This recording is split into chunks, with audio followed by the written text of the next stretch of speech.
I told him I needed a moment to catch my breath, but he took it as me pulling away entirely. My name is Emily, and I've always believed that love flourishes through understanding, warmth, and honest conversations. At least, that's what I told myself when the weight of our relationship started pressing down on me. For nearly 3 years, Daniel and I had built a life together that seemed almost perfect. He was gentle, reliable, and filled my days with joy. He was my dearest friend, and I was his. We shared a snug city apartment, savoring peaceful mornings and calm evenings, the kind of connection that felt like it met every hope. But a quiet unease began to settle in. The depth of our commitment started to feel confining. I loved him deeply, yet I yearned for the freedom I'd once known. The independence I had before our lives became so entwined. I thought asking for a bit of space would ease my restlessness. It seemed like a minor shift, a chance to pause and reconnect with myself within our shared life. It felt harmless, didn't it? A simple request, but I never imagined how profoundly it would unravel what we had. It was a calm Friday night when I brought it up. Worn out from a grueling week, we were in our living room, and the discussion grew heavy. Feeling trapped, almost suffocated, I let my feelings pour out. "Daniel, I think I need some time to myself," I said softly, my eyes avoiding his. He looked taken aback, his face softening with a hint of hurt. I quickly added, "It's not about you. I just need a moment to think, to rediscover myself. I feel like I'm losing a piece of who I am, and I need a little breathing room." At first, he seemed to understand. He didn't argue or press for more details, just nodded quietly and said, "Okay, I get it." I thought that was the end of it, believing we'd soon find our balance again. I didn't realize how deeply my words had shaken the ground beneath us. At first, things seemed to go as I'd hoped. I spent time with friends, relished moments of solitude, and Daniel appeared to honor my need for distance. But within days, something unexpected happened. Instead of feeling closer, we began to drift apart.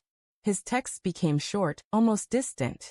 He started staying late at work or spending evenings with his own friends. When we talked, it felt like we were strangers, our bond unraveling. I was bewildered. I'd asked for a breather, but wasn't he supposed to give me that space and then come back to our usual rhythm? Instead, it felt like he was shutting me out completely. The space I'd asked for wasn't just physical, it had turned emotional, and I didn't know how to fix it. It wasn't until weeks later, when I stopped by his place, that the full impact hit me.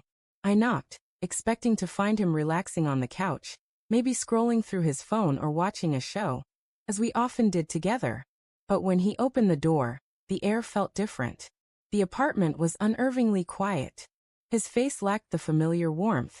There was no welcoming smile. He seemed distant, almost detached. "We need to talk, Emily," he said, stepping aside to let me in. We sat down, and that's when the truth sank in. He hadn't just given me space. He had taken my words as a signal to pull away entirely. To him, space didn't mean giving me time to reflect. It meant stepping out of my life. "I can't keep doing this," he said quietly, his eyes heavy with a sadness that cut through me. "You asked for space, but I think you meant something more. Maybe you want to be free of this, of us." I was stunned, as if the floor had dropped out from under me. I'd only wanted a moment to clear my head, but my words had made him feel unwanted, unneeded. Now we were emotionally worlds apart, and I hadn't seen it coming. "That's not what I meant," I said, my voice shaking as I tried to explain. "I didn't want you to leave. I just needed a little time." But he had made up his mind. He grabbed a small bag and, without another word, walked out the door.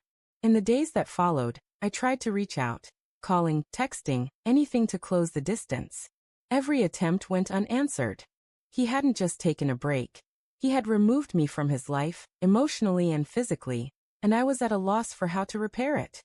Even his family began to distance themselves. My calls went ignored, and when I reached out to his sister, she said he was staying with their parents, working through his emotions. She didn't say it directly, but the message was clear. He wasn't ready to talk to me. My request for space had pushed him too far, and now he was gone. I spent days reflecting, wondering what I could have done differently. Perhaps I could have been more precise, more careful with my words. Maybe I should have realized that what seemed like a small request could be interpreted as something much bigger. The truth was, I hadn't grasped the weight of my words. I learned that space, while sometimes needed, can't be asked for without considering how it affects the other person. I had asked for a moment to breathe, but what I got was a vast divide. And that divide, once opened, felt impossible to cross. Have you ever asked for a pause only to see it tear your relationship apart? I'd love to hear your stories. Share below. Did you ever accidentally push someone away by needing a moment alone? Maybe we can learn from each other's mistakes. Daniel and I never found our way back to each other. He moved on with his life, and I learned a hard lesson. Space isn't just about physical distance. It's about emotional separation, too. If you're going to ask for it, you have to think about what it might mean to the other person. Because once that gap forms, closing it may be impossible. And sometimes, that's a loss you can't undo.